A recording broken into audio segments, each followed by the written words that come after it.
দোস্ত, আমরা তো দেশে চলে যাব কয়েকদিনের ভিতরে। এখন যদি শিফা ভাবি তোর কাছে ফিরতে চাই, কি করবি? ভাই, তোদের বলছি না তোরা ওকে ভাবি বলবি না। ওর প্রতি এখন আর আমার ভালোবাসা নেই, আছে শুধু ঘৃণা। এই 4 বছর অনেক ভালো রয়েছি ওকে ছাড়া।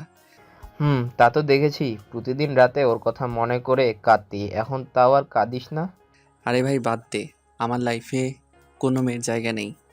বাকিটা জীবন আমি একা কাটাতে চাই। ভাই আসলে কি বলবো, তোর সাথে যা করেছে শিফা, তার জন্য আমরা আবার কখনো রিলেশন করিনি।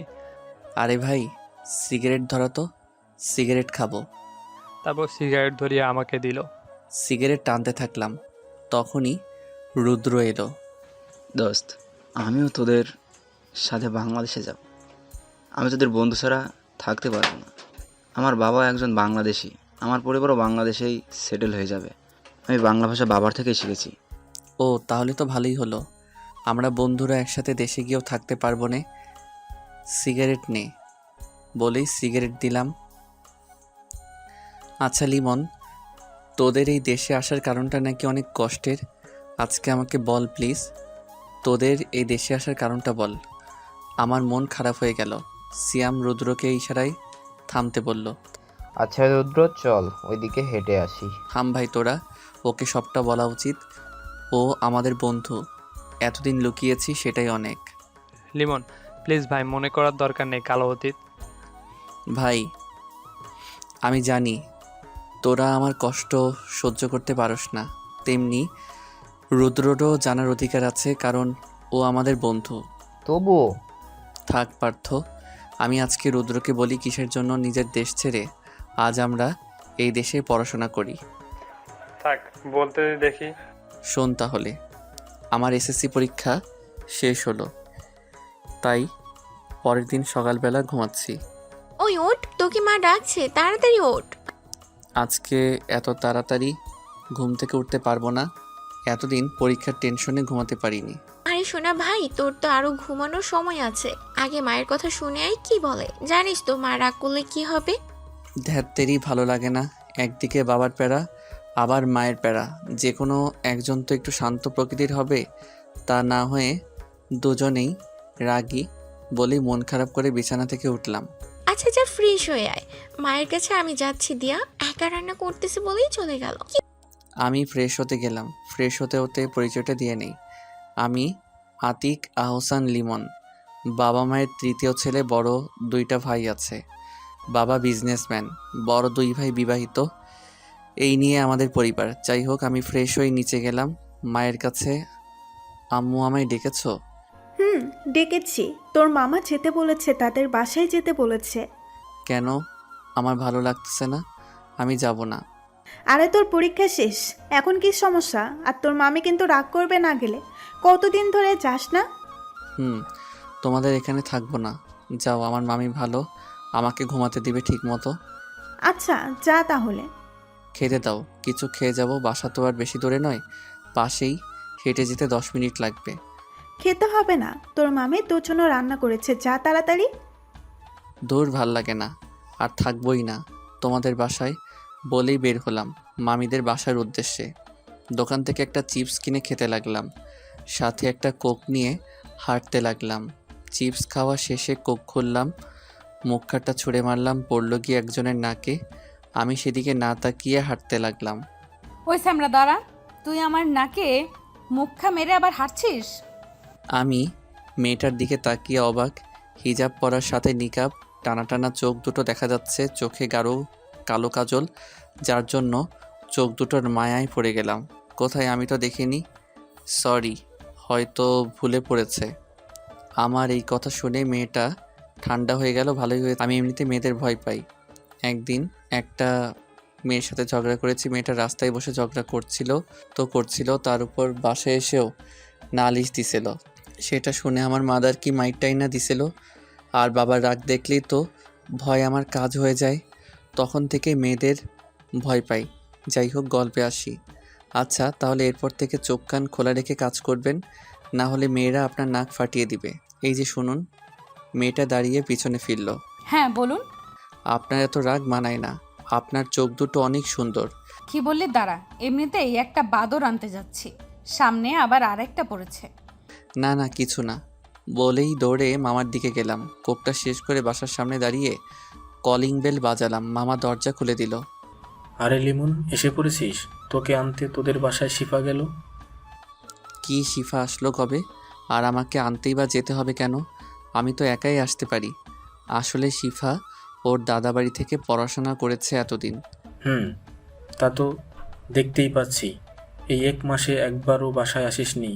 ভিতরে গিয়ে দেখ তোর মামি তোর কি অবস্থা করে। আচ্ছা দেখতেছি বলেই ভিতরে ঢুকে মামিকে খুঁজতে লাগলাম। দেখলাম রান্নাঘরে রান্না করতেছে। আমি পিছন দিয়ে হাত দিয়ে চোখ চেপে ধরলাম। লিমন, এসে পড়েছিস? আসছিস কেন? তোর কি এই বাসায় কেউ থাকে নাকি? কি বলো মামি? এই বাসায় আমার কলিজার টুকরো থাকে, আর তার আদর স্নেহ ছাড়া থাকতে ভালো লাগে না। তা তো দেখতেই পাচ্ছি। পুরো 1 মাসে একবারও বাসায় আসিসনি। আরে মামি রাগ করো কেন? আমার তো পরীক্ষা ছিল, না হলে তো আমি আসতামই, তুমি তো জানো। তাই বলে একবারও আসবি না? মামি আমি কিন্তু সকালবেলা কিছু না খেয়ে চলে এসেছি। তুমি ডেকেছো তাই জন্য খুব ক্ষুধা লাগছে। আরে আমার তো সেদিকে খেয়াল নেই। বাবা আয়, তাড়াতাড়ি খেতে বস। আমি তোকে কতদিন খাইয়ে দেইনি, আয় খাইয়ে দিব। মামি তুমি শুধু আমায় ভালোবাসো, বাসায় আমাকে কেউ একটু শান্তিতে ঘুমাতেও দেয় না। আচ্ছা বাবা আয়, খেতে বস। এতদিন মনে হয় রাত জেগে পড়েছিস, অনেক শুকিয়ে গেছিস। তারপর মামি খাইয়ে দিতে লাগলো। তখনই কলিং বেল বাজলো। মামা গিয়ে দরজা খুলে দিল। মামি কে এসেছে? এভাবে ডাকাডাকি করতেছো কেন? শিফা এসে গেছে মনে হয়। থাক বাবা, ও যা করার করুক, তুই খাবার খাতো। তখনই মেয়েটার মামা খাবার টেবিলে আসলো। এ কি, তুই এখানে? আমি এখানে, কিন্তু আপনি এখানে কেন? আমার বাসায় এসে বলছিস আমি এখানে কেন? কি হচ্ছে এসব শিফা? থাম। তুই ও তোর ফুফাতো ভাই লিমন, আর লিমন ও হচ্ছে তোর মামাতো বোন শিফা। আর ঝগড়া করবি না। আর তোদের কি আগে দেখা হয়েছে? রাস্তায় আসার সময় দেখা হয়েছিল। নিশ্চয়ই শিফা ঝগড়া করছে তোর সাথে। শিফার দিকে তাকিয়ে দেখে ভয় পাচ্ছে। না মামা, তেমন কিছু না। তারপর মামা আর শিফাও খেতে বসলো। সবাই একসাথে খাবার খেলাম। আচ্ছা মামি, আমি একটু বাইরে যাই বন্ধুদের কাছে। কেন, এখানে ভালো লাগছে না? যা, শিফাকে নিয়ে একটু ঘুরে আয়, অনেকদিন পর বাসায় এলো। আমি একটু বন্ধুদের কাছে যাই, বিকালে শিফাকে নিয়ে ঘুরতে যাব। না মা, আমি এখনই ঘুরতে যাব। লিমন যা না বাবা একটু। আরে মামা তুমি তো জানো আমার মেয়েদের সাথে ঘুরতে ভালো লাগে না, আমি ওদের ভয় পাই। ওই, আমি আর সব মেয়েরা কি এক? আমি এখনই ঘুরতে যাব। তারপর শিফা জোর করে নিয়ে ঘুরতে বের হলো বাসা থেকে। বের হওয়ার পরে সিয়াম কল দিল, লিমন কোথায় তুই? বের হ, অনেকদিন পর ফ্রি হলাম, আড্ডা দিব আজকে। আরে ভাই আমার এখন একটু কাজ আছে, বিকালে আসবো। কি কাজ রে তোর? পরে এসে বলবো। তারপর ফোন কাটলাম। ওই রিক্সা ডাক, রিক্সায় ঘুরবো। রিক্সা ডাকবো তো এইভাবে কথা বলছিস কেন? আমি তোর বড় ভাই, কিসে পড়িস এবার? আমি 9-এ পড়ি, তাতে তোর কি? আমি তোকে বড় ভাই হিসেবে মানি না। তাহলে কি হিসেবে মানিস? দেখবি। দেখা।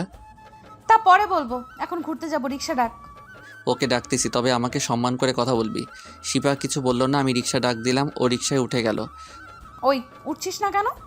তুই এটাই যা, আমি অন্য একটা রিক্সা নিতেছি। কেন অন্য রিক্সা কেন? আমরা একসাথে যাব। না আমি মেয়েদের সাথে রিক্সায় উঠি না, তুই যা, আমি পিছনে পিছনে আসতেছি। ওই, একদম মেজাজ গরম করবি না, তাহলে কিন্তু আজকে তোর খবর আছে। ওর চোখের দিকে তাকিয়ে চোখ বড় বড় করে রেখেছে, রাগে নাক লাল হয়ে গিয়েছে। কি হলো? এইভাবে তাকিয়ে না থেকে তাড়াতাড়ি রিক্সায় ওঠ বলেই হাত ধরে রিক্সায় ওঠালো। এই প্রথম কোনো মেয়ে আমার হাত ধরলো। খুব আনইজি লাগছিল, তবু রিক্সায় উঠতে হলো ওর জোরাজোরির জন্য। যাই হোক, রিক্সা নিয়ে ঘুরতে লাগলাম। হঠাৎ শিফা রিক্সা থামাতে বলল, তাকিয়ে দেখি পার্কের সামনে থামালো। এখানে থামালি কেন? আর একটু করে বাসায় যাব, আমার সময় নেই। তোর সময় আমি পরে দেখব, আগে রিক্সা থেকে নেমে রিক্সা ভাড়া দে। তুই ঘুরতে এসেছিস, ভাড়া তুই দিবি, আমাকে কেন দিতে বলছিস? তাড়াতাড়ি ভাড়া দে, না হলে তোকে আমি কিস করব এখন। কি? তুই কি আমায় একটু শান্তিতে থাকতে দিবি না? এত প্যারা দিস কেন? এখন আবার টাকাও খরচ করাইতেছিস। তোর জন্য এতটা দিন অপেক্ষা করেছি তোর ভালোবাসা পেতে, এই জন্য এত কষ্ট করে বুঝিয়ে দাদু বাড়ি থেকে এসেছি। তোর ছোটবেলার পাগলামিগুলোর জন্য তোকে কতটা ভালোবেসে ফেলেছি তা তুই কল্পনাও করতে পারবি না। এখন একটু প্যারা দেই, তারপর আস্তে আস্তে ভালোবাসা আদায় করে নিব। কিছু বললি? না, ভাড়াটা দে, ভেতরে গিয়ে একটু বসবো। তারপর ভাড়াটা দিলাম, দিয়ে পার্কের ভিতরে ঢুকলাম। তারপর শিফা একটা গাছের নিচে গিয়ে দাঁড়ালো, আমিও গেলাম পিছনে পিছনে। কতক্ষণ থাকবো এখানে? দেখছিস না এখানে কাপলরা আছে, এখানে থাকতে অস্বস্তি লাগছে। চুপ, বেশি কথা বলিস কেন? এখানে কি সব কাপলরাই আসে? দেখছিস না কত সিঙ্গেলরাও আড্ডা দিচ্ছে। তবে আমার ভালো লাগছে না এখানে। আবার ওই কথা, যা তো আইসক্রিম নিয়ে আয়, আইসক্রিম খাবো। কি আবার আইসক্রিম এনে খাওয়াতে হবে? যা তাড়াতাড়ি। আচ্ছা যাচ্ছি। তারপর একটি দোকানে গেলাম, সেখানে গিয়ে একটা সিগারেট ধরিয়ে খেতে লাগলাম। খাওয়া শেষে শিফার জন্য আইসক্রিম আর আমি একটা কোক নিয়ে শিফার কাছে গেলাম। কোক খেতে খেতে ওর হাতে আইসক্রিমটা দিলাম। তোর মনে হয় কোকটা খুব পছন্দ, তাই না? তাড়াতাড়ি খা, যাবো। এত তারা কিসের? তোর গার্লফ্রেন্ড আছে যে আমার সাথে পার্কে দেখলে সমস্যা আছে? গুড আইডিয়া, পেয়ে গেছি। দেখি ওর থেকে মুক্তি পাই কিনা। রে, গার্লফ্রেন্ড দেখলে প্রচুর সমস্যা হবে আমার। শিফার হাত থেকে আইসক্রিম পড়ে গেল। কি বললি? তোর গার্লফ্রেন্ডও আছে? রে, তুই যে পরিমাণ মেয়েদের ভয় পাস, তোর আবার গার্লফ্রেন্ড থাকবে? আর হলেও ব্রেকআপ করাবো, তবুও আগে ভালোভাবে শিওর হয়ে নেই মনে মনে। আচ্ছা, তোর কয়টা গার্লফ্রেন্ড আছে? গার্লফ্রেন্ড আবার কয়টা থাকে? একটা, একটু ভাব নিয়ে। আচ্ছা আচ্ছা, তোর আর গার্লফ্রেন্ডের দরকার নেই, আজকে ব্রেকআপ করে নে। বলেই হলো আমি ওকে কত ভালোবাসি। আচ্ছা, তাহলে আমি এই পিকটা ফুফা ফুফিকে দেখাই। ওর ফোনের পিক দেখে আমার চোখ বড় বড় হয়ে গেল, কারণ আমার এইমাত্র সিগারেট খাওয়া পিক ওর ফোনে। এমনিতেই আব্বু আম্মু দুজনেই রাগি, এটা দেখলে আমি শেষ। তুই এই পিক পেলি কোথায়? বোন আমার, ডিলিট করে দে। ওই চুপ, একদম আমায় বোন বলবি না। তুই আসতে দেরি করতেছিলি দেখে তোকে খুঁজতে গিয়েছিলাম, সেখানে গিয়ে দেখি তুই সিগারেট খাচ্ছিস। এটা দূর থেকে ক্যামেরা বন্দি করলাম তখন। আচ্ছা বোন, বলবো না, তবু পিকটা ডিলিট দে। না, ডিলিট দেওয়া যাবে না, আপাতত ফুফা ফুফিকে বলবো না। এখন বল, সত্যি তোর জিএফ আছে কি না? সত্যি বলছি, আমার কোনো জিএফ নেই, তখন মিথ্যে বলছি। তাহলে ঠিক আছে, পরে যদি শুনি তোর জিএফ আছে তাহলে কি করব বুঝতেই পারছিস। এখন তোর ফোনটা দে। কেন? ফোন দিয়ে কি করবি? দিতে বলছি দে, বেশি কথা বলিস কেন? তারপর পকেট থেকে ফোন বের করে ওর হাতে দিলাম। লক খুলে লক পাল্টিয়ে আমার নাম পিন দে। অসহায় হয়ে সেটাও করলাম। তারপর ফোন নিল, কিছুক্ষণ টিপে ফোন দিল। শোন, তোর ফেসবুকের সব মেয়েদের আনফ্রেন্ড করে দিছি, আর তোর ফেসবুকের মেয়ে ফ্রেন্ড থাকবো শুধুই আমি। আচ্ছা তুই এরকম করতেছিস কেন? কালকে পরীক্ষা শেষ, আজকে একটু মেয়েদের সাথে কথা বলা শুরু করব। আর কখনো কথা হবে না কোনো মেয়ের সাথে, তুই আমার সাথে কথা বলবি। কেন কেন? তোর সাথে কথা বলবো কেন? প্লিজ। তা সময় হলেই বুঝে যাবি। বন্ধু, তোর নাকি বাসায় কাজ আছে, তাহলে এখানে কেন? সাথে আবার মেয়ে নিয়ে? পিছনে তাকিয়ে দেখে হারামিগুলো দাঁড়িয়ে আছে। আরে বেটা, বুঝিস না, এটা আমাদের ভাবি। যাই হোক, অনেক ভালো মানাবে। তোর এখানে কি করছিস? কেন, আমরা কি আসতে পারি না? তুমি ভাবিকে নিয়ে এসেছো আর আমরা মেয়ে খুঁজতে এসেছি।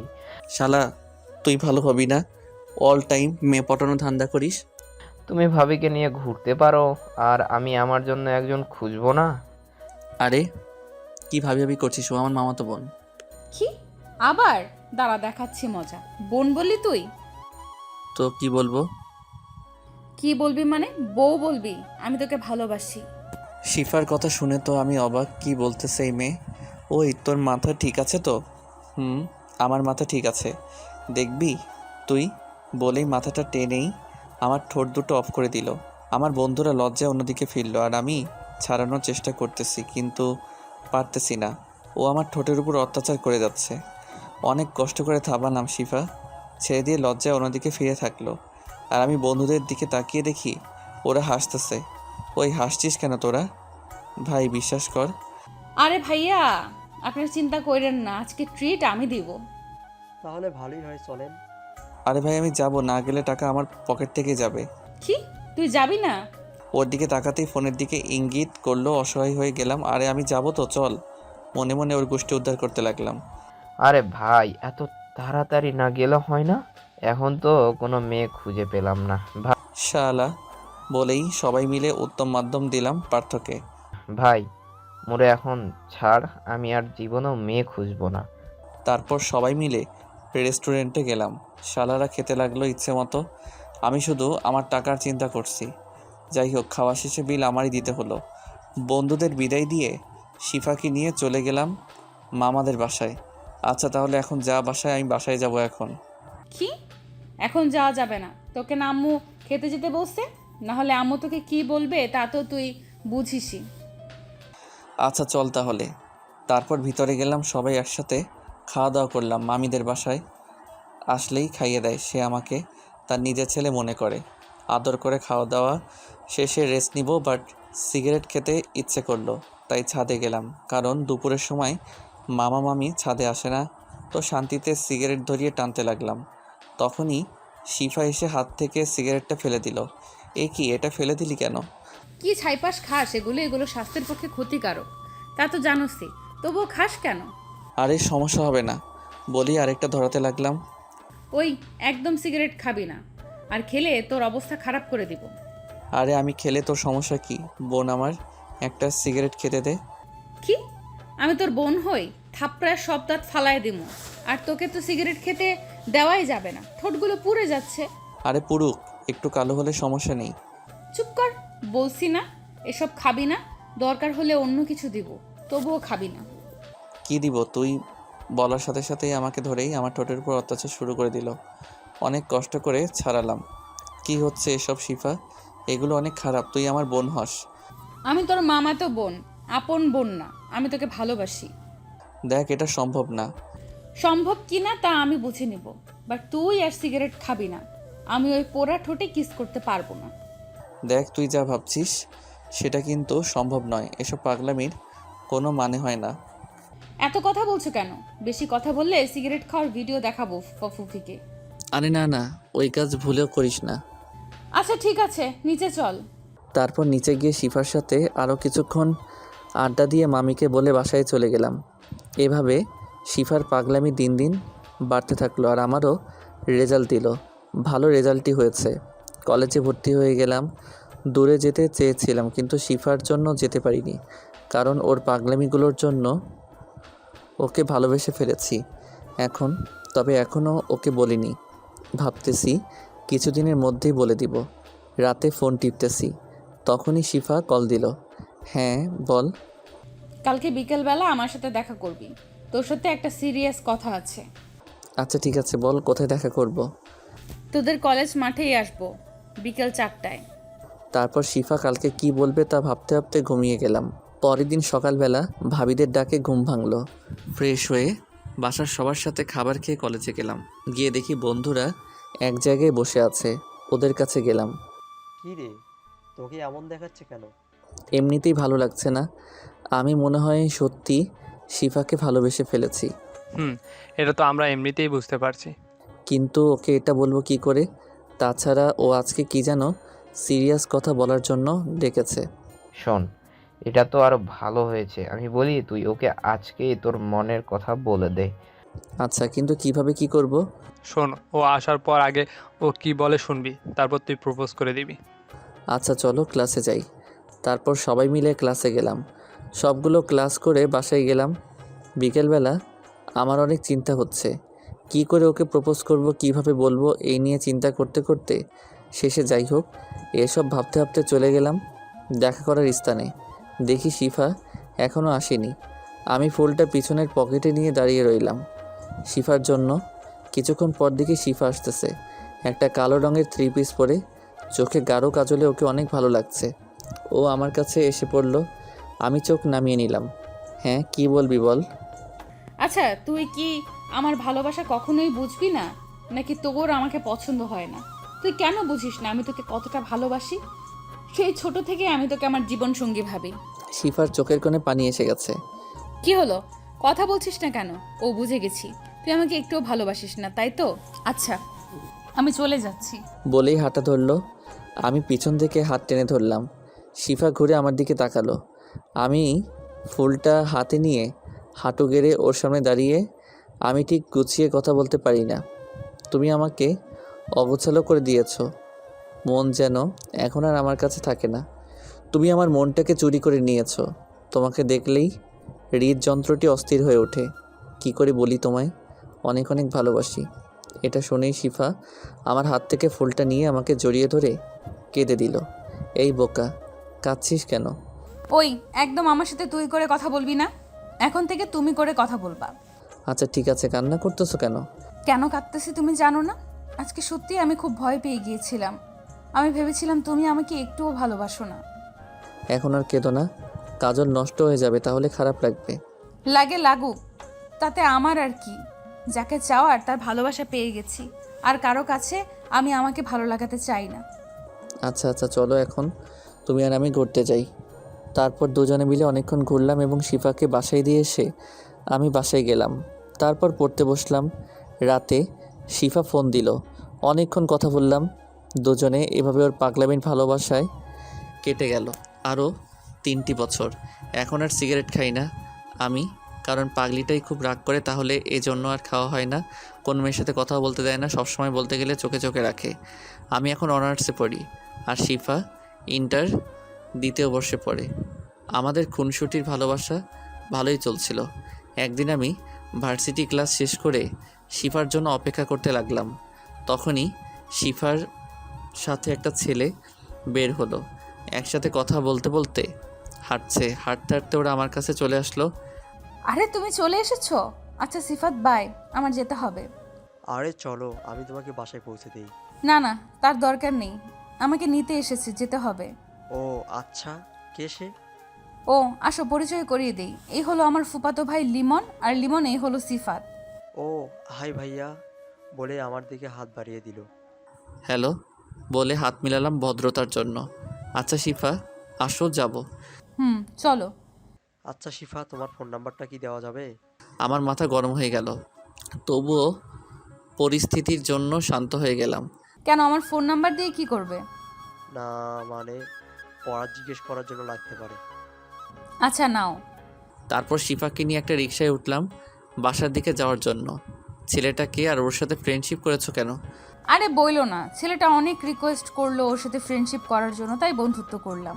ওর সামনে আমাকে তোমার ভাই বললে, আবার নাম্বারও দিলে। আরে আমাদের রিলেশনের ব্যাপারটা তো কেউ জানে না, তাই না? তাই বলিনি। আর ও আমার বন্ধু, পড়ার ব্যাপারে কথা বলার জন্যই নাম্বার দিয়েছি। ও আজকে যে আমার মন খারাপ, সেদিকে আজকে ওর কোনো খেয়ালই নেই। যাই হোক, ওকে বাসার সামনে নামিয়ে দিয়ে আমি বাসায় গেলাম। আমি বাসায় গিয়ে বিছানায় শুয়ে ভাবতে লাগলাম আজকের শিফার আচরণ নিয়ে। ভাবতে ভাবতে কখন যে ঘুমিয়ে গেলাম খেয়ালই নেই। দরজা ধাক্কানোর শব্দে ঘুম ভাঙলো। আমি তাড়াতাড়ি উঠে দরজা খুলে দেই। কি হয়েছে তোর? এসি দরজা বন্ধ করে দিয়ে ঘুমিয়ে পড়েছিস? কিছু হয়নি ভাবি, একটু শরীরটা খারাপ লাগছিল। আমার কেন জানি মনে হচ্ছে কোনো বিষয় নিয়ে তোর মন খারাপ। কিছু হলে আমাকে বল। না ভাবি, তেমন কিছু না। আচ্ছা খেতে আয় তাহলে। আচ্ছা আপনি যান, আমি ফ্রেশ হয়ে আসছি। তারপর ভাবি চলে গেল। আমি চিন্তা করতেছি কতক্ষণ ঘুমালাম। আজকে শিফা একটা কলও দিল না। ফোনটা হাতে নিয়ে দেখি সত্যি একটাও কল দেয়নি। আমি তখন শিফাকে কল করলাম, কিন্তু ফোন ওয়েটিং বলছে। আমি 5 মিনিট পর আবার দিলাম, তখন ওয়েটিং। এই প্রথম এমন হলো ভাবি আমাকে আবার ডাক দিল। তাই আমি খেতে নিচে চলে গেলাম, খাওয়া শুরু করব। তবে খাওয়ার কোনো ইচ্ছাই, গলা দিয়ে কোনো খাবার নামছেই না। হাত দিয়ে খাবার নাড়াচাড়া করে শুধু ভাবতেছি শিফার তো এমন কখনো হয়নি, তাহলে এখন ও কি করছে? সিফাতের সাথে কথা বলতেছে না তো? ওই তুই খাবার না খেয়ে কি ভাবছিস? না, কিছু না বলি এক লোকমা মুখে দিলাম। আমার এখন শিওর মনে হচ্ছে কিছু একটা হয়েছে। শিফার সাথে কিছু হয়েছে নাকি হঠাৎ এসে? মানে? তুই কি ভাবছিস আমরা কিছু বুঝি না? আমরা সবই জানি তুই আর শেফার রিলেশন করছিস। না মানে থাক, তোর কিছু বলতে হবে না, শুধু বল ওর সাথে কিছু হলো কি না। না তেমন কিছু না, আজকে খেতে ইচ্ছে করতেছে না। আচ্ছা, তারপর অল্প খাবার খেয়ে রুমে আসলাম। এসে ফোনটা হাতে নিয়ে শিফাকে কল দিলাম। এইবার 2বার রিং হওয়ার পর কল ধরলো। কি হলো, আজকে তো তোমার কোনো খোঁজই নেই? সরি, আজকে একটু বিজি ছিলাম। ও তা এতক্ষণ কার সাথে কথা বলছিলে? ও সিফাত কল দিয়েছিল। আজকে আমাদের ক্লাসের যারা ফ্রেন্ড আছি তারা সবাই মিলে গ্রুপ স্টাডির জন্য, তাই এখন ওখান থেকে সবাই আড্ডা দিব আর পড়ালেখাও করব। তাই এই প্ল্যানটা কার? সিফাতের সত্যিই ওর পড়ালেখায় মনোযোগ অনেক, না হলে এরকম কেউ স্টাডি করে বলো? ভালো সিস্টেম। তবে তার জন্য তুমি আজকে আমাকে একবারও কল দিবে না? আরে এইভাবে বলো কেন? আজকে বন্ধুদের সাথে আড্ডা দিয়েছে, অনেক ভালো লেগেছে। তোমার সাথে সারা জীবনই কাটাবো। এভাবে দিন দিন শিফা পাল্টে যেতে থাকলো। এখন আর আমার সাথে বেশি কথা বলে না। একদিন সকালবেলা শিফাকে কল দিলাম, শিফা বের হও, কলেজে যাবো একসাথে। আরে তোমার সাথে গেলে লোকে কি ভাববে? এমনিতেই আমাদের সন্দেহ করে। আজকে থেকে আমরা একসাথে কলেজে যাব না। কি বলছো এসব? লোকে যা ভাবার ভাবুক, তাতে আমাদের কি? দেখো, তোমার কোনো সমস্যা নাও হতে পারে, কিন্তু আমার অনেক সমস্যা। ফোন রাখো, আমি তোমার সাথে যেতে পারবো না বলেই ফোন কেটে দিল। আরে শোনো শোনো, ফোনের দিকে তাকিয়ে দেখি ফোন কেটে দিয়েছে শিফা। চোখ দিয়ে 2 ফোঁটা পানি পড়ছে। ওইভাবে হাঁটতে হাঁটতে পাশের একটা দোকানে গিয়ে সিগারেট ধরালাম। এটা ছেড়ে দিয়েছিলাম, আজ খুব খেতে ইচ্ছে করছে, তাই সিগারেট ধরিয়ে টানতে লাগলাম। হঠাৎ দেখি শিফার বাসার সামনে, আর শিফাও নামলো বাসা থেকে। দুজনে হাঁটতে লাগলো, আমি ওদের পিছু নিলাম। ওরা হাঁটতে হাঁটতে কলেজে পৌঁছালো। ওখান থেকে ছলো চোখে হাঁটতে হাঁটতে আমিও ভার্সিটি গেলাম। কে ভাই, তোর কি হয়েছে? দিন দিন শুকিয়ে যাচ্ছিস, আর তোর চোখগুলো এত লাল কেন? আরে কিছু না, এমনি। আমাদের এড়িয়ে যাচ্ছিস, বল কি হয়েছে সত্যিটা। তারপর আমি ওদের সব খুলে বললাম। না, কি বলিস, এত কিছু মনে হয়ে গেল? আর আমাদের আজকে বলছিল ওই সিফাতকে কেলানি দিলেই সব ঠিক হয়ে যাবে। না দোস্ত থাক। কি থাক মানে? তুই এখন শিফাকে ফোন দিয়ে জিজ্ঞেস কর ও তোর সাথে না এসে শিফাতের সাথে আসলো কেন। আমি শিফাকে কল দিলাম। কি হয়েছে, এখন কল দিলে কেন? তুমি আমার সাথে না এসে সিফাতের সাথে আসলে কেন? দেখো, ও আমার ফ্রেন্ড, ওর সাথে আমি আসতেই পারি, আর কোনো সমস্যাও হবে না, কারণ সবাই জানে ও আমার ফ্রেন্ড। তুমি দিন দিন অনেক পাল্টে যাচ্ছ। এখানে পাল্টানোর কি হলো? তুমি এসব আজাইরা কথা বলার জন্য আমাকে ফোন দিবা না বলে ফোন কেটে দিলাম। এভাবে চলে গেল 6 মাস। এখন আর শিফা নিজে থেকে একেবারেও কল দেয় না। প্রতিদিন আমি কল দিই, তাও আবার কম কথা বলে। আমার সাথে সবসময় বিরক্তিভাব নিয়ে কথা বলে। ওর জন্য প্রতিদিন রাতে চোখের পানি ফেলতে হয়। খাওয়া দাওয়া তো একদিনও হয় না ঠিক মতো। একদিন রাতে ফোন দিলাম শিফাকে। কি হলো, এত রাতে তুমি কল দিলে কেন? বুঝতে পারছো না আমি পড়তেছি, সামনে আমার পরীক্ষা? তোমার মাথায় কি একটুও কমন সেন্স নেই? এভাবে বলো না, আজকে একটু কথা বলে আমার ঘুম আসছে না। তোমার ঘুম না আসলে আমি কি করব? ঘুমের ওষুধ খেয়ে তারপর ঘুমাও, আমাকে জ্বালিও না, একটু শান্তিতে পড়তে দাও বলেই ফোন কেটে দিল। কষ্টে বুক ফেটে যাচ্ছে আমার। যে শিফা আমার সবসময় খেয়াল রাখতো, সেই শিফা এখন আমি নিজে থেকে কল দেয় না। আমার একটু কষ্ট হলে সবসময় আমায় খুশি রাখতে চেষ্টা করত। আজ আমার শরীরের কি অবস্থা সেদিকে ওর কোনো খেয়ালই নেই। যে শিফা আমার চোখের পানি একটু পড়তে দিত না, আজও নিজেই কাঁদাচ্ছে। আমাকে না দেখে একদিনও থাকতে পারতো না।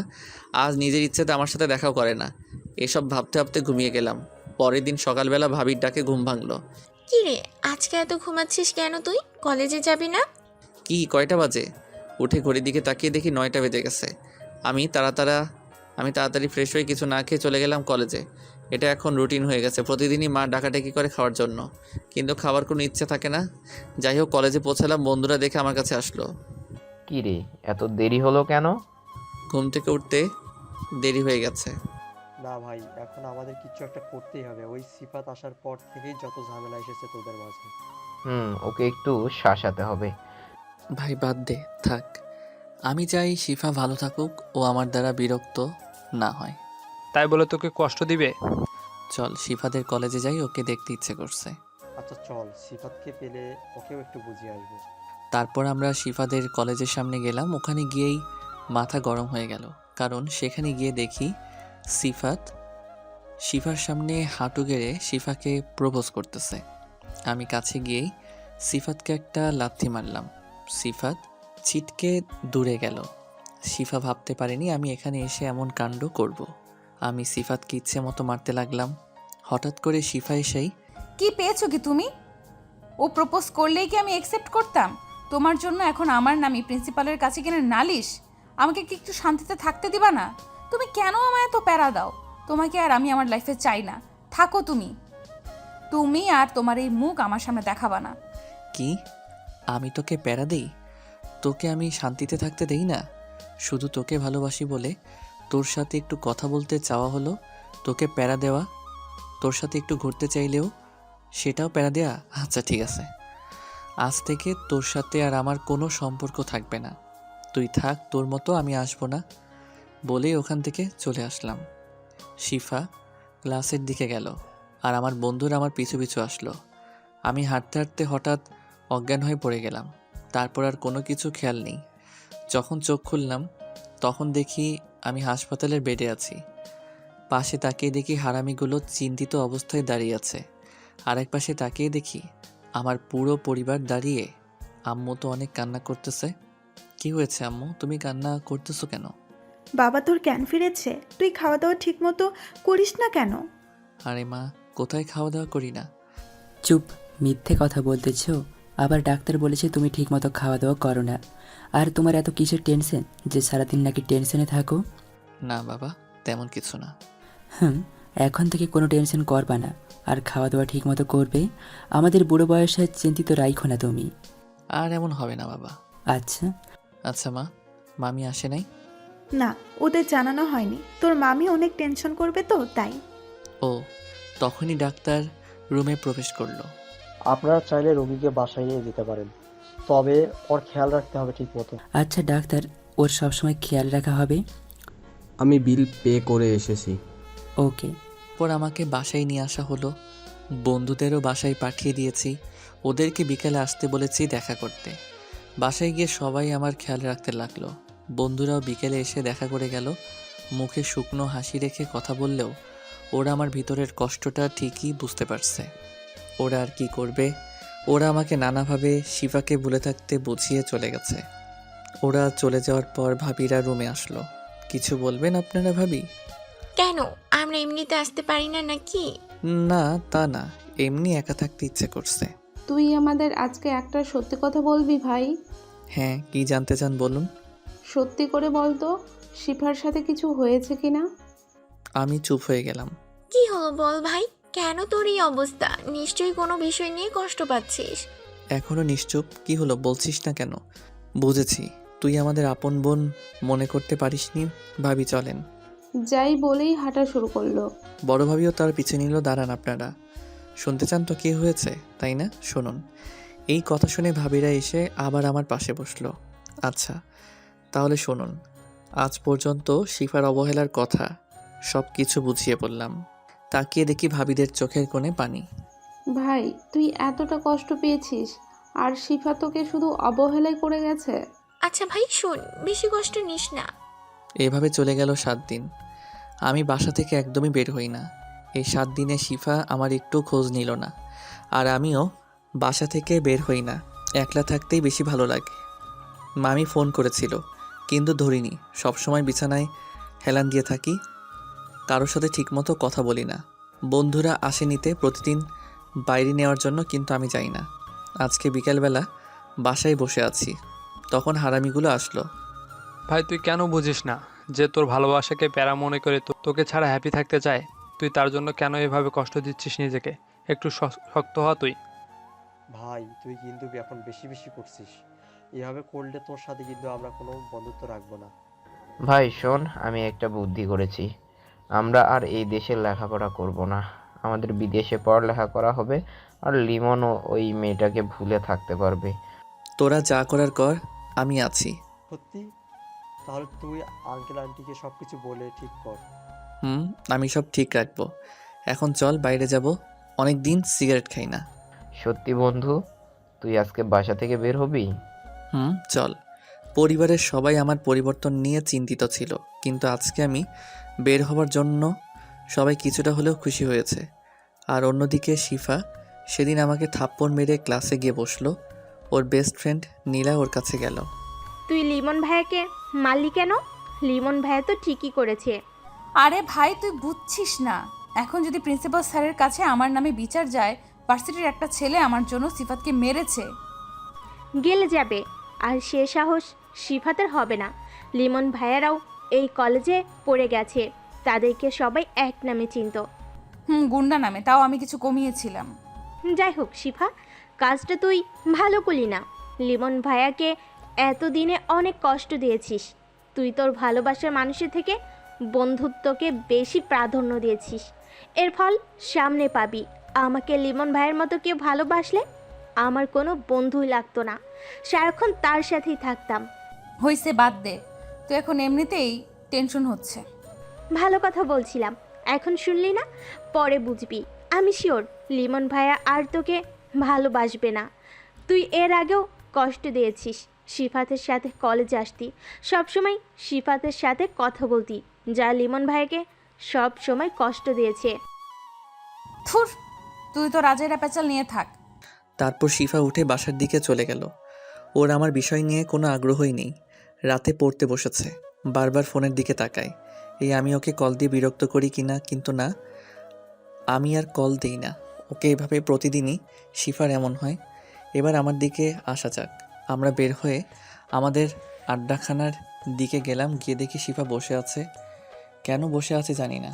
আমি একবারও দেখেও না দেখার ভান করে চলে গেলাম। একপাশে বসে বন্ধুদের থেকে সিগারেট নিয়ে সিগারেট ধরালাম। অন্যদিকে শিফা আর নীলা বসে আছে।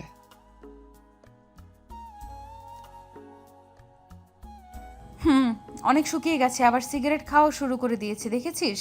দাঁড়া, ওর একদিনকে আজকে আমার একদিন বলে আমার দিকে আসতে শুরু করলো। আমি বসে বসে সিগারেট টানতেছি, তখনই শিফা আসলো। ওই, তুমি আবার সিগারেট ধরেছো কেন? তোমার না সিগারেট খাওয়া মানা?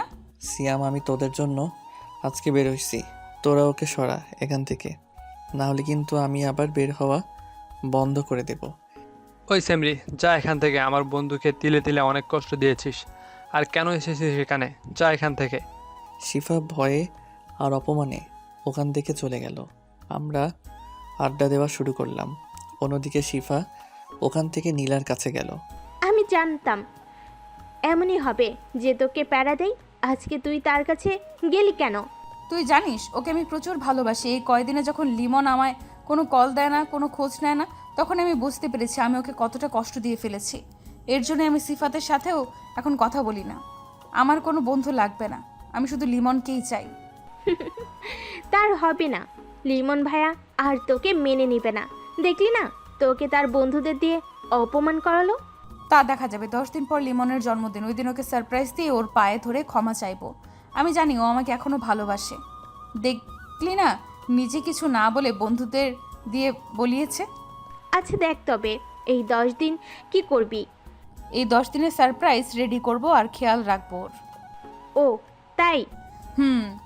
তাই তুই কি মনে করেছিস আমি ওর খেয়াল এতদিন রাখিনি? আমি ওর বাসার সামনেই দাঁড়িয়ে থাকি। বিকেলে ওর সামনাসামনি যেতে ভয় লাগে, তাই সকালেও থাকি মাঝে মাঝে শুধু ওকে দেখার জন্য।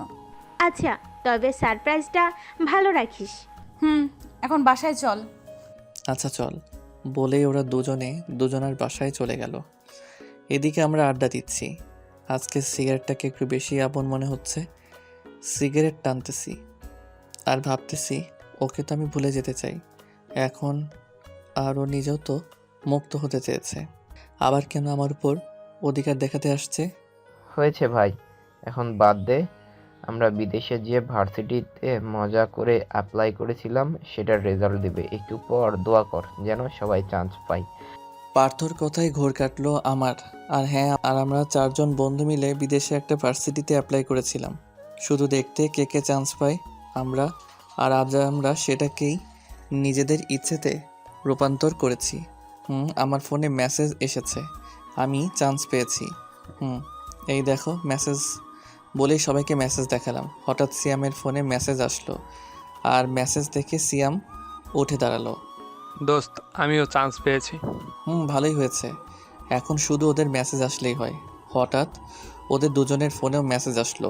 পার্থ আর আনানও চান্স পেল।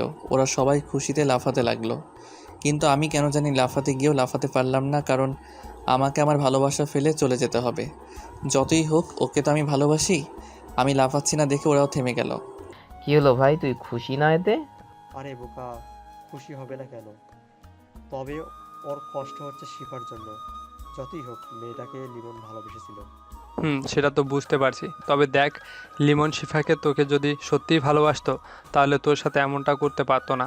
এর জন্য আমি বলি, এখানে থাকলে যথারীতি ওর প্রতি কাজে তোকে কষ্ট দিবে, তাই তোর বিদেশে গিয়ে ওকে ভুলে থাকাটাই ভালো কাজ হবে। আরে ভাই, তোরা চিন্তা করিস না, আমি যাব বিদেশে, ও থাকুক ওর মতো, আমি এখন থেকে আমার মতো চলবো।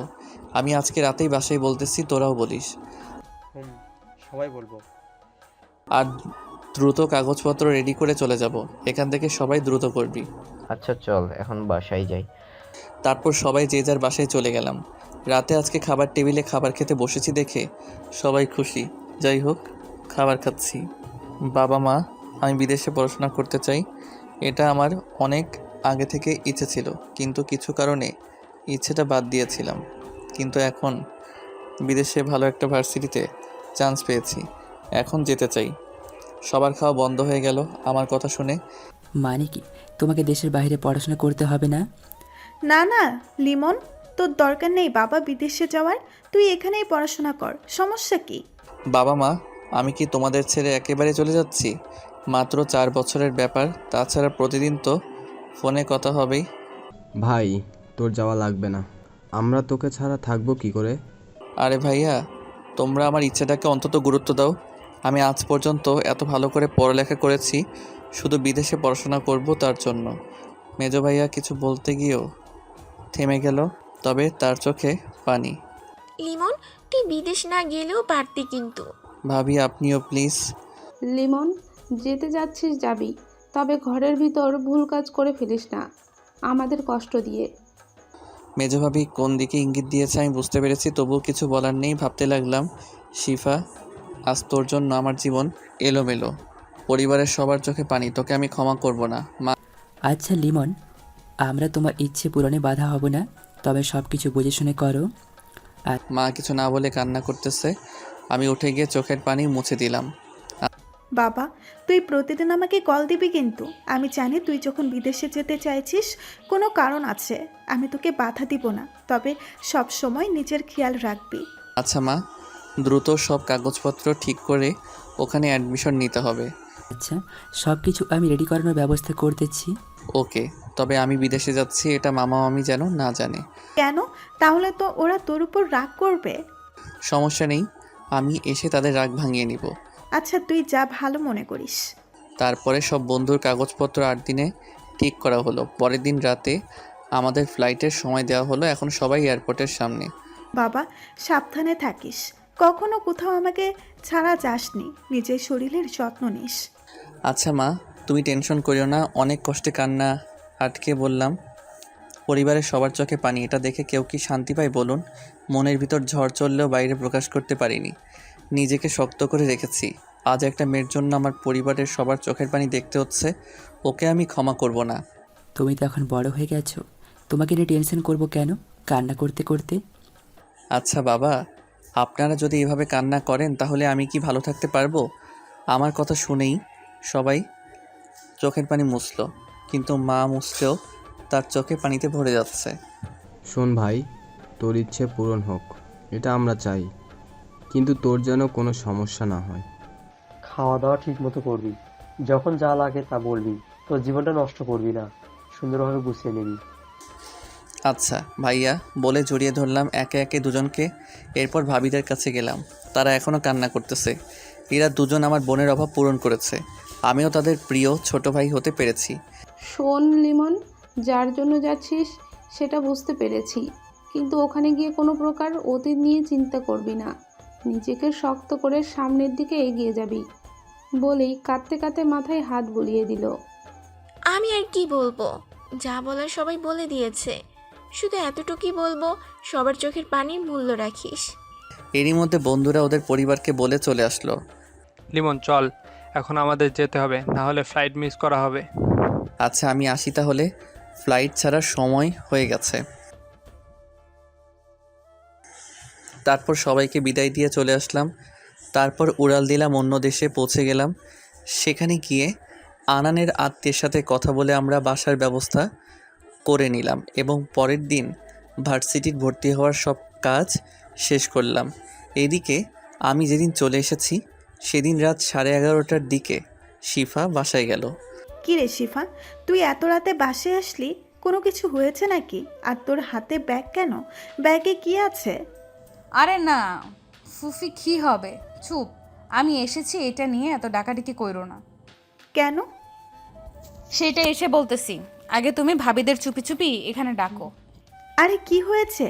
ওদের চুপি চুপি ডাকতে যাব কেন? প্লিজ প্লিজ ডাকো তাদের ফুপি। কি যে পাগলামি করিস না, এমনিতেই ভালো লাগছে না, ডাকতেছি ওদের। তারপর মা ফোন দিয়ে ভাবিদের আসতে বলল, ভাবিরাও চলে আসলো। আরে শিফা, তুই এত রাতে এখানে কি? আর তোর হাতে এই ব্যাগে কি? কালকে লিমনের জন্মদিন, রাত 12টায় ওকে উইশ করব। সবাই তাই এই কেক এনেছি, আর কালকে বাসায় একটা পার্টির আয়োজন করবা, সব কিছু আমি গোছাবো।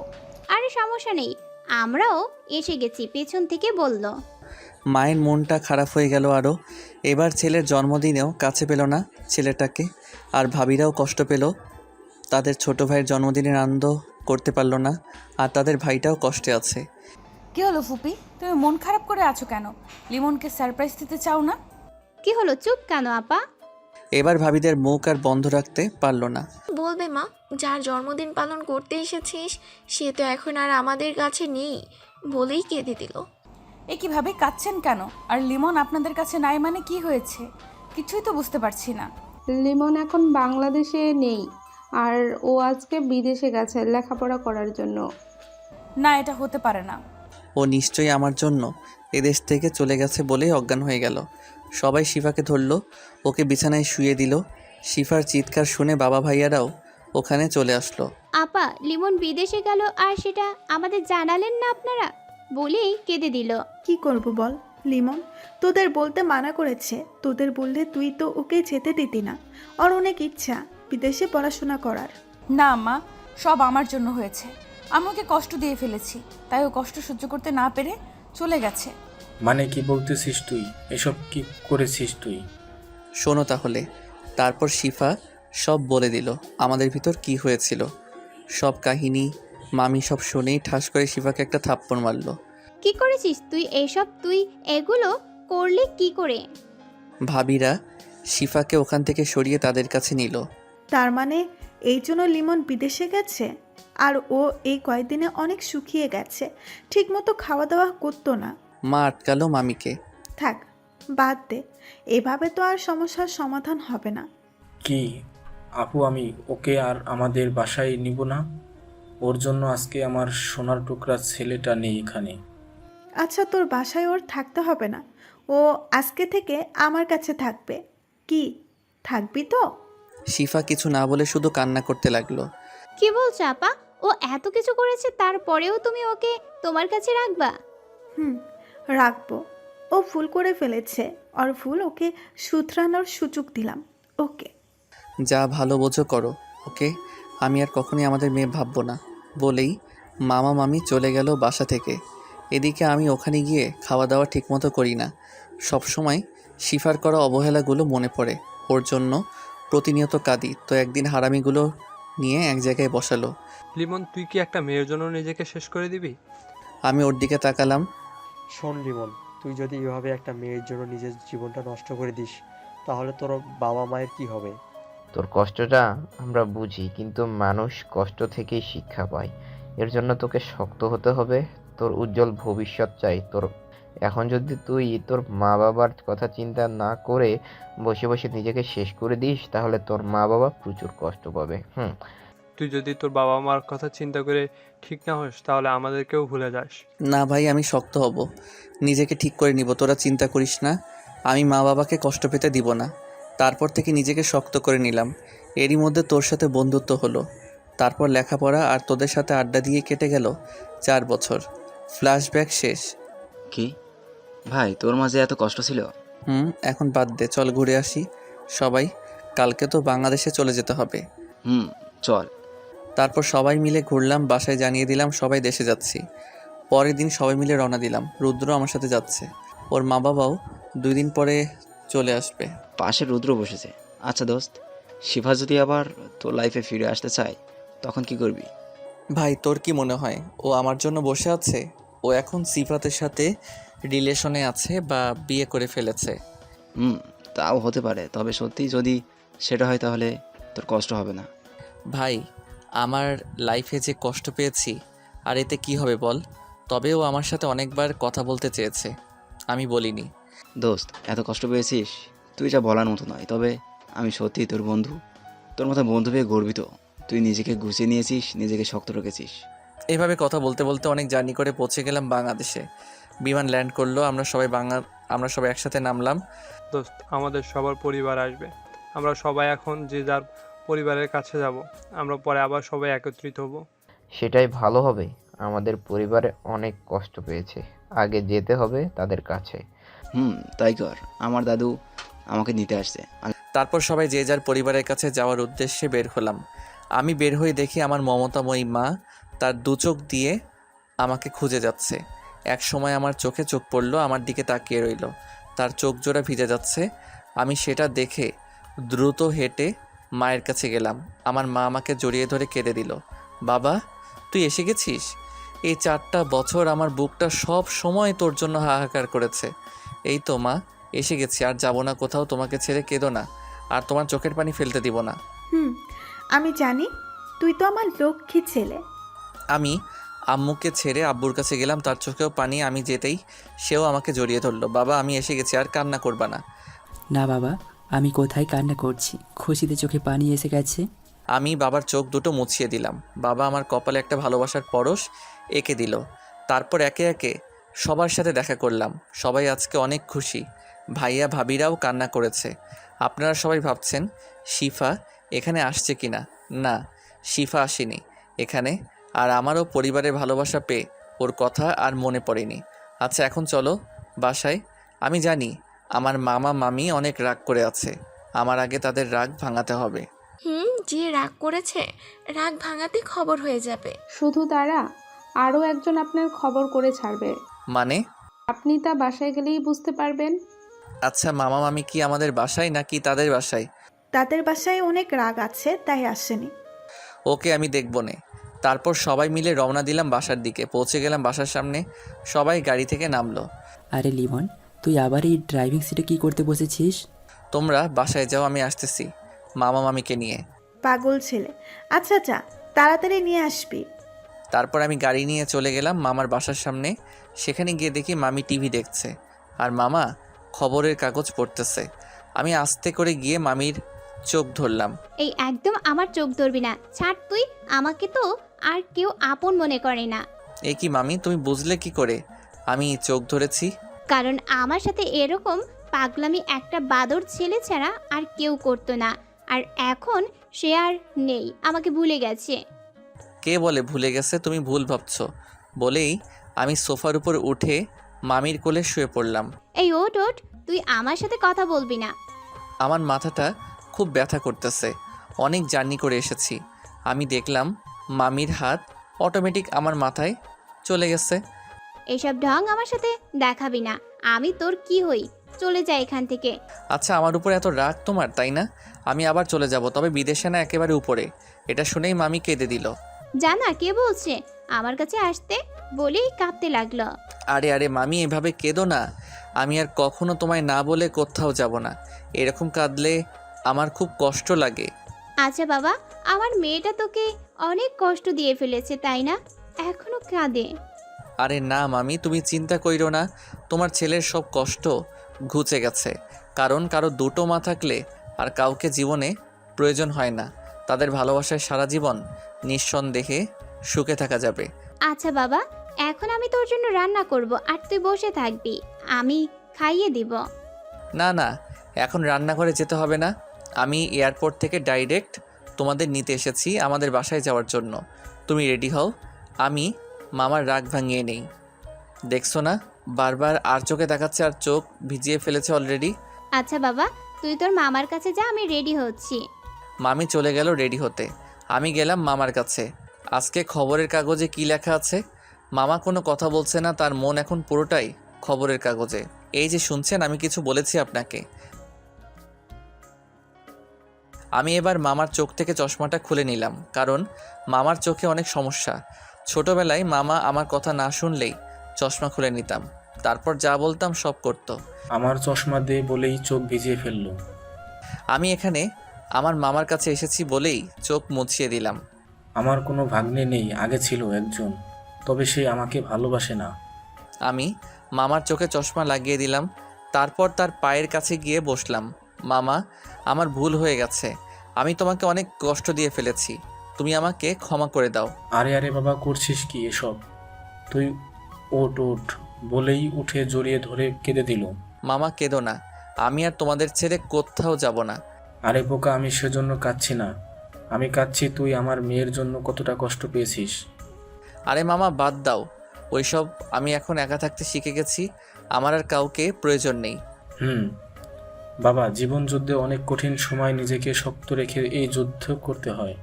মামা, এখন তাড়াতাড়ি রেডি হও, আমার সাথে যাবে। আমি জানি তুই আমাদের নিতে আসবি, এটা বিশ্বাস ছিল, তাই আগে থেকেই রেডি হয়ে আসছি। ও তাহলে তো ভালোই। তারপর আরও কিছুক্ষণের মধ্যে মামি চলে আসলো, তাদের নিয়ে চলে আসলাম বাসায়। বাসায় গিয়ে দেখি সবাই বসে আছে আমার জন্য। ও লিমন, চলে এসেছিস? যা তোর রুমে গিয়ে ফ্রেশ হয়ে আয়, একসাথে খাবার খাবো। মা, এখন খেতে ইচ্ছে করছে না, ঘুমাবো। আমি বুঝতে পেরেছি তোর শরীর ক্লান্ত, তবে এখন না খেলে আরও ক্লান্ত হবি। তাছাড়া আজকে তোর জন্য স্পেশালভাবে রান্না হয়েছে, তাড়াতাড়ি খেতে আয়। আম্মু, লিমন কোনো কথা নেই, তুই যাবি, ফ্রেশ হবি, খেতে চলে আসবি, আমি তোকে নিজ হাতে খাইয়ে দিব। তাহলে আসা যায়? কতদিন হলো ওই হাতের খাবার খাওয়া হয় না। এখন তো এমনিই আসবি, মামি বলছে না। আহ আপা, তুমি এত হিংসুটে কেন? ওকে নিয়ে তুমি কোনো হিংসা করবে না বলে দিলাম।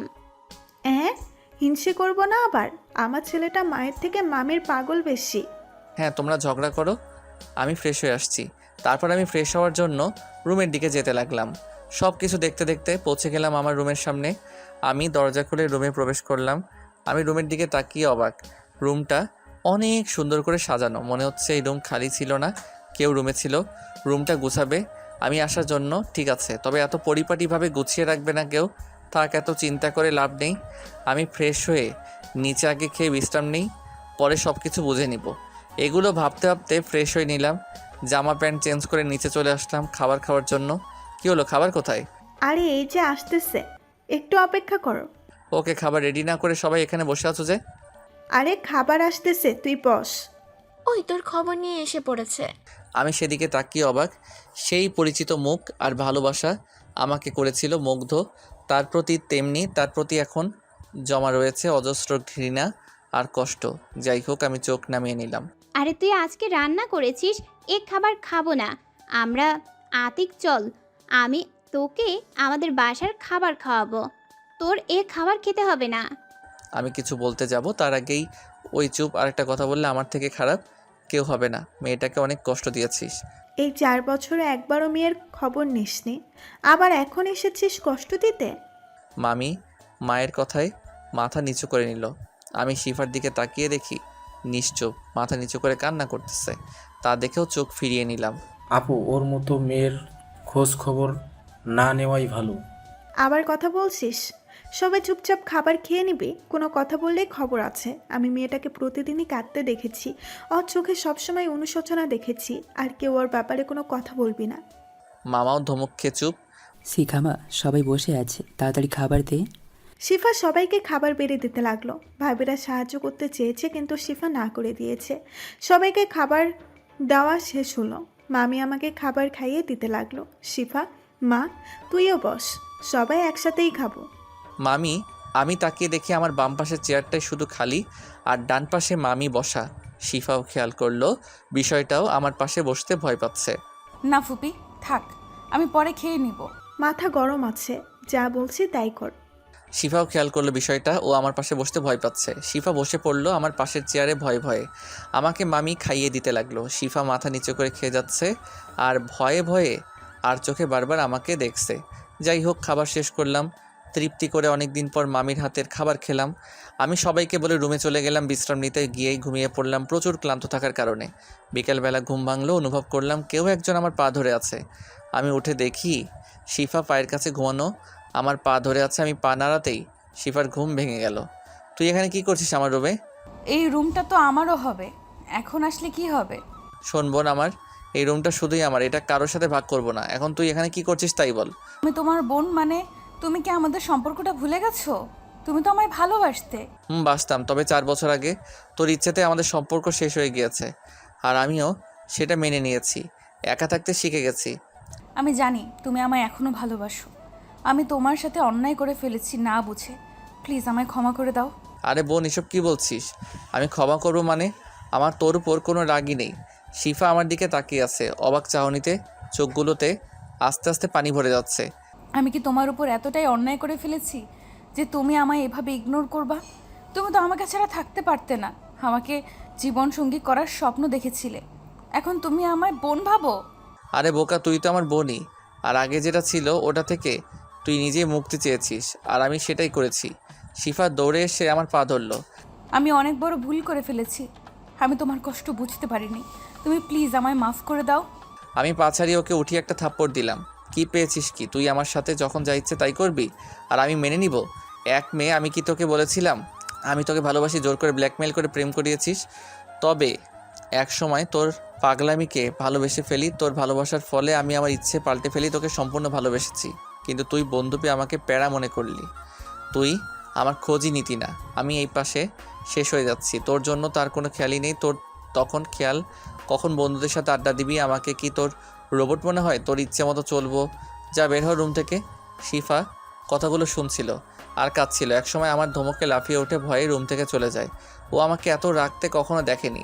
ও বুঝতে পেরে গেছে এই লিমন আর আগের লিমনের মধ্যে অনেক পার্থক্য। শিফা চলে যেতেই আমার ফোন বেজে উঠল। আমি ফোনের দিকে তাকিয়ে দেখে সিয়াম কল দিছে। হ্যাঁ বল, কি বলবি? কি ব্যাপার, এত রাগ কেন? কোনো কিছু হয়েছে নাকি? না তেমন কিছু না, বল কেন কল দিলি? কিছু তো একটা হয়েছে, সেটা পরে জানবো। এখন রেডি হ, বের হ, অনেকদিন পর নিজের দেশে ঘুরবো। আর গুলোরে কল দিছিস? দিতেছি, তুই রেডি হ বলে ফোন কেটে দিল। তারপর রেডি হয়ে বের হলাম ওদের উদ্দেশ্যে। অন্যদিকে শিফা কান্না করতে করতে গেল মায়ের কাছে। কি রে, কি হয়েছে তোর? এত কাঁদছিস কেন? তোমার ছেলে অনেকটাই বদলে গেছে। আমি ভাবছি ও এখনও আমায় ভালোবাসে, কিন্তু ওর আমার প্রতি কোনো অনুভবই নেই। তোমার ছেলের জন্য আমি কি কম কষ্ট পেয়েছি এতদিন?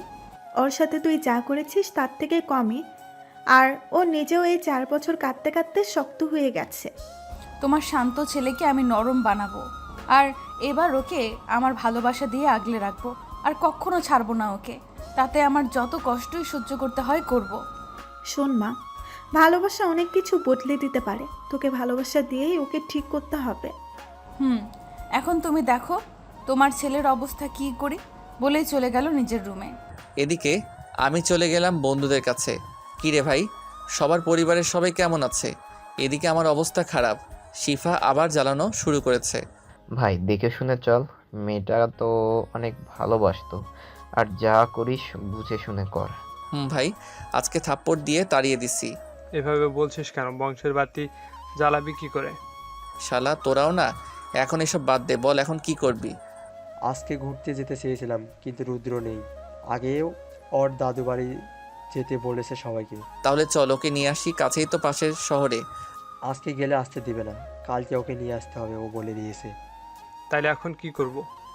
কি আর করব, সবাই বাসায় ফোন দিয়ে জানিয়ে দাও আজকে রাতে কেউ বাসায় ফিরবো না, রুদ্রর দাদু বাড়ি যাব। আচ্ছা তাহলে সবাই তাই করি। তারপর যে যার বাসায় ফোন করে জানিয়ে দিলাম। মা যেতে মানা করছিল, কিন্তু অনেক বোঝানোর পরে যাওয়ার অনুমতি দিয়েছে। পাশে শিফা যেতে দিতে মানা করেছিল, তা অবশ্য আমি শুনতে পেয়েছিলাম।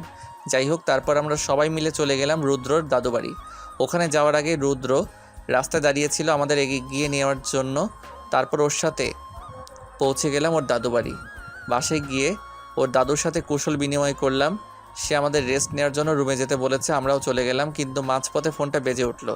তাকে দেখি একটা অচেনা নাম্বার। প্রথমবার দেখতে দেখতে কেটে গেল, আবার সাথে সাথে কল আসলো। এবার রিসিভ করলাম। হ্যালো, আসসালামু আলাইকুম। ওয়ালাইকুম আসসালাম। পৌঁছে গেছো ঠিক মতো? ও তুই কেন আমায় ফোন দিয়েছিস? আমার কোনো বিষয়ে কোনো কথা বলবি না। আরে এইভাবে কথা বলতেছো কেন? আমি তো তোমার পায়ে ধরেও ক্ষমা চেয়েছি। ধুর, তুই ফোন রাখ বলে ফোন কেটে দিলাম। সামনে তাকিয়ে দেখে ওরা আমার দিকে এমনভাবে তাকিয়ে আছে যেন আমি কোনো এলিয়েন।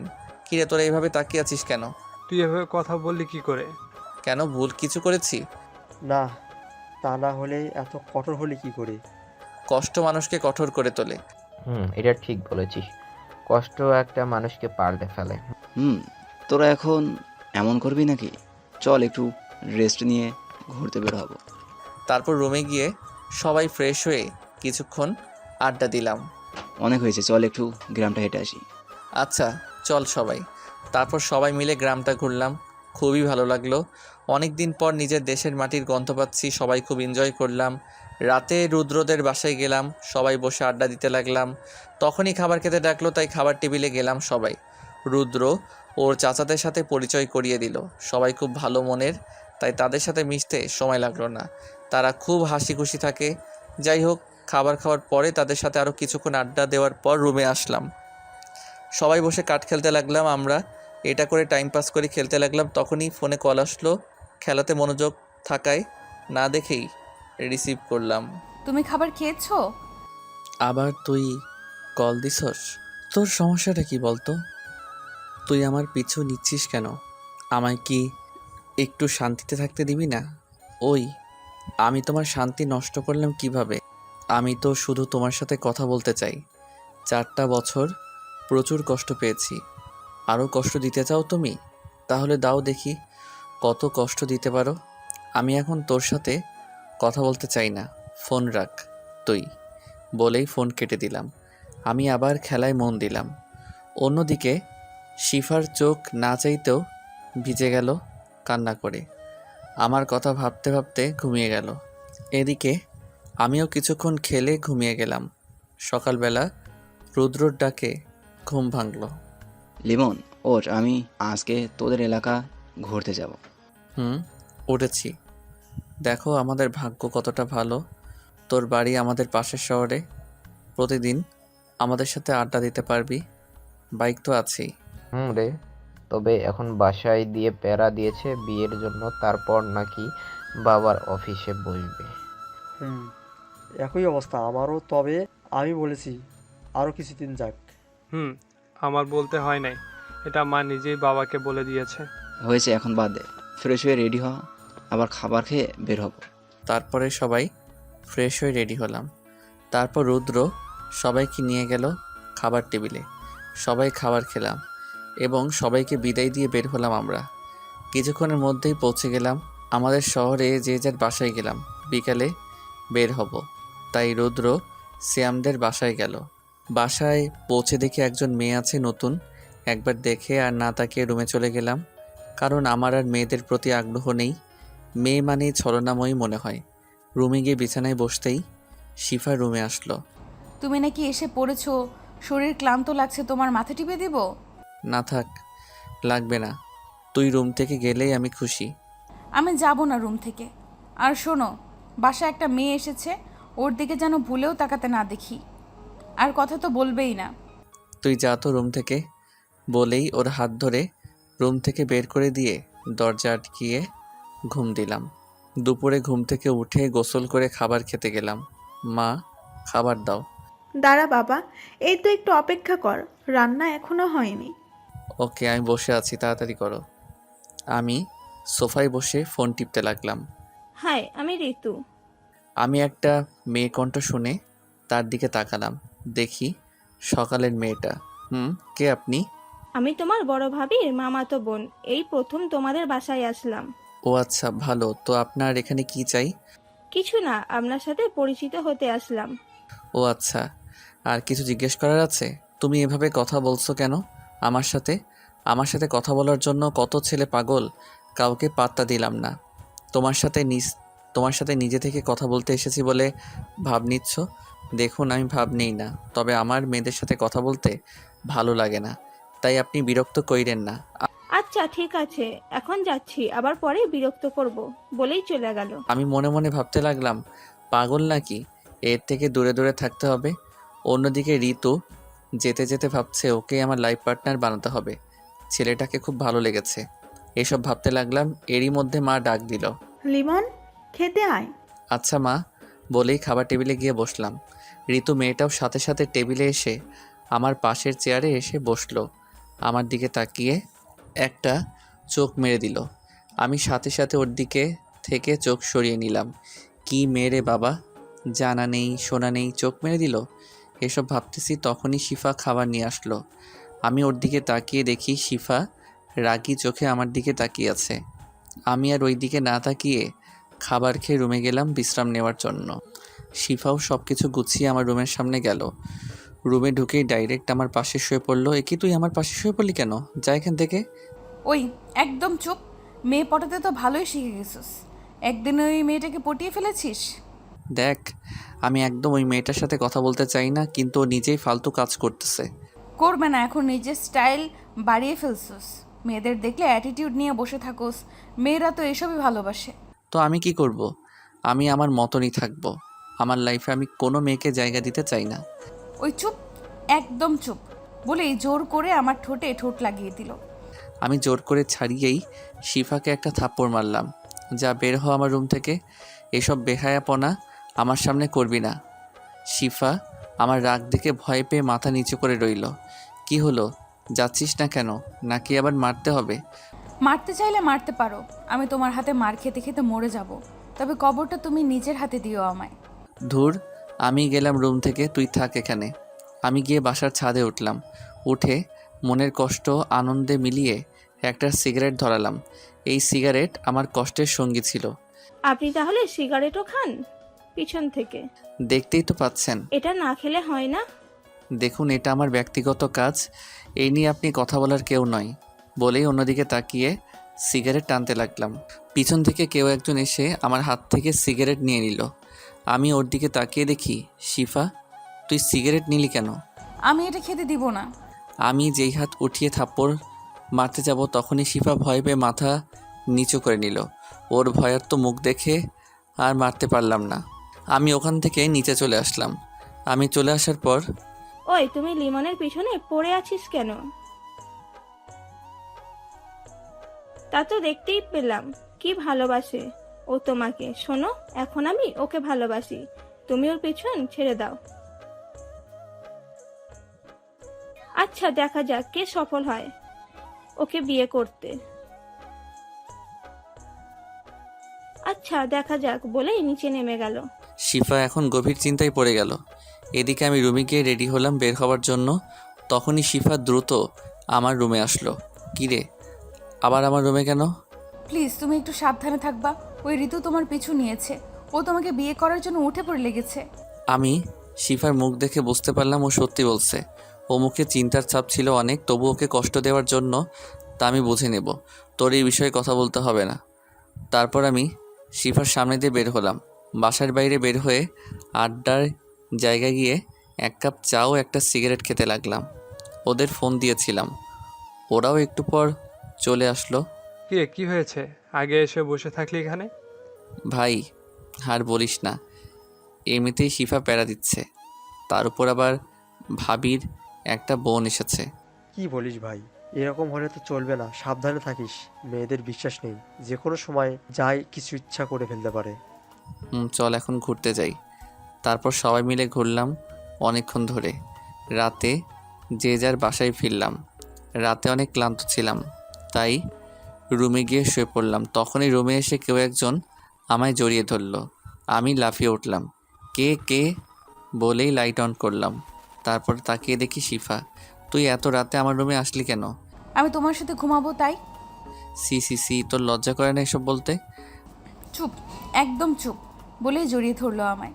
আমি ছাড়িয়ে থাপ্পড় মারলাম। যা, বের হ রুম থেকে।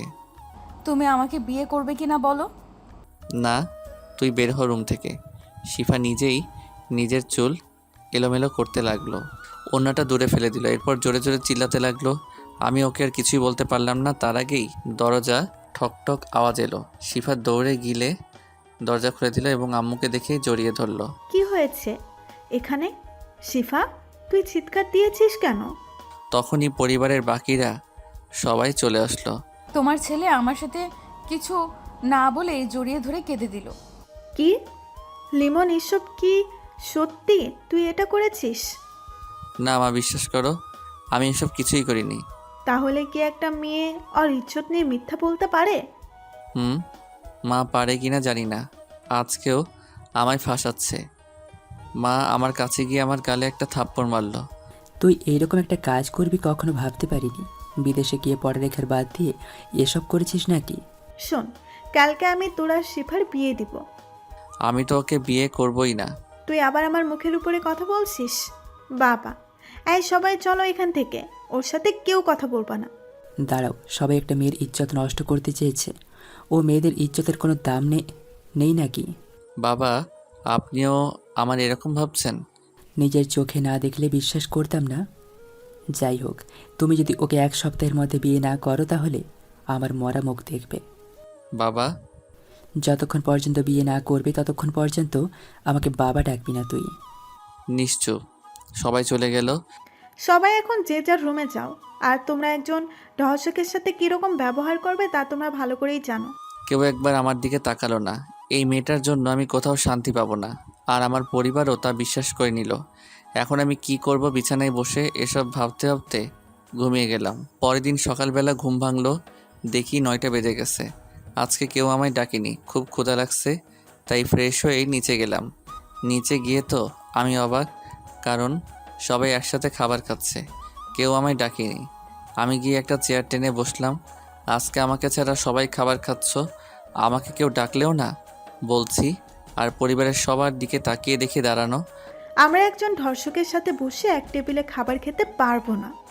মায়ের কথাটা দিলে গিয়ে তীরের মতো লাগলো, চোখ দুটো ভিজে গেল আমার। আমি টেবিল থেকে উঠলাম। সবাই বসো, আমার খাবার দরকার নেই। ওখান থেকে উঠে একবার শিফার দিকে তাকালাম, দেখি ও কান্না করতেছে নীরবে। আমি ওর কান্না দেখে হালকা হেসে বাসা থেকে বের হলাম। বাইরে গিয়ে একটা দোকান থেকে 1 প্যাকেট সিগারেট নিলাম। সিগারেট ধরিয়ে হাঁটতে হাঁটতে আড্ডার জায়গায় চলে গেলাম, কারণ সবার এই সময় আসার কথা ছিল, কিন্তু এখনও কেউ আসেনি। একা একা সিগারেট টানতে লাগলাম, একটার পর একটা। কিছুক্ষণের মধ্যে ওরা চলে আসলো। কিরে, তোর মুখ এমন দেখাচ্ছে কেন?